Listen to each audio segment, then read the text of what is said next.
దుర్గాబారిని.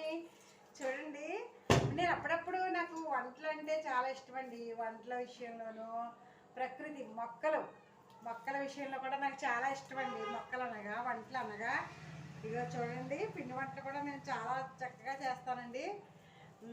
అలాగే నేను మిషన్ కూడా కుడతాను. మిషన్ ట్రైనింగ్ ఇస్తానండి. మిషన్ ట్రైనింగ్ ఎక్కువ ఇస్తానండి. ఎక్కువ శాతం మిషన్ ట్రైనింగేనండి ఎక్కువ.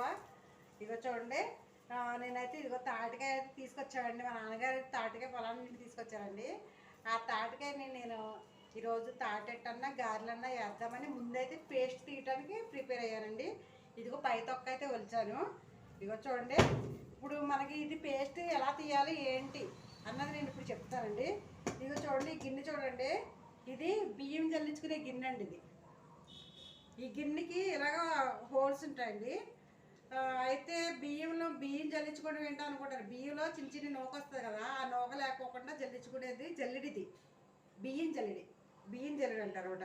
దీని మీద ఎట్టి మనం దీన్ని తాటికాయ తొక్కలై ఒలిసేసిన తర్వాత ఇదిగోండి, ఇదిగో ఇలా పావుతా ఉంటే చూడండి, ఇవన్నీ ఇదిగో చూడండి, ఇవి కూడా ఇది పెద్ద తాటికాయ అండి. పెద్ద కాయ అనమాట. ఇంత కాయ ఉందండి ఇది. ఈ తాటికాయలో 3 టెంకలు ఉన్నాయి.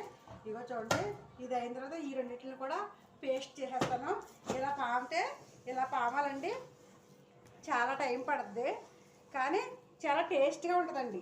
అట్టయినా గారెలైనా చాలా బాగుంటాయండి. మేము ఎక్కువ ఇవి ఏ కాలంలో తినేది ఆ కాలంలోనే తింటామండి.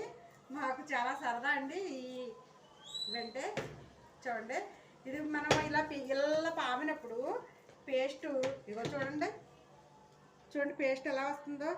ఈ పేస్ట్లోను మనకి ఇడ్లీ రవ్వ బెల్లము కలుపుకొని చక్కగా మన గారెలు కాలితే గారెలు, అట్టి కాలితే అట్టి వేసుకుంటే చాలా బాగుంటుందండి. గారెలు అయినా అట్టి అయినా ఏదేస్తే అది రేపొద్దున మళ్ళీ మీకు నెక్స్ట్ వీడియోలో మీకు తీసి చూపిస్తానండి. ఓకేనండి, మరి ఈ వీడియో నచ్చినట్లు లైక్ చేయండి, షేర్ చేయండి, కామెంట్ రూపంలో సబ్స్క్రైబ్ మాత్రం మర్చిపోద్దు. Okay, bye. మీ దుర్గాబాని తాటికాయ ఎంతమందికి ఇష్టం? Okay, bye.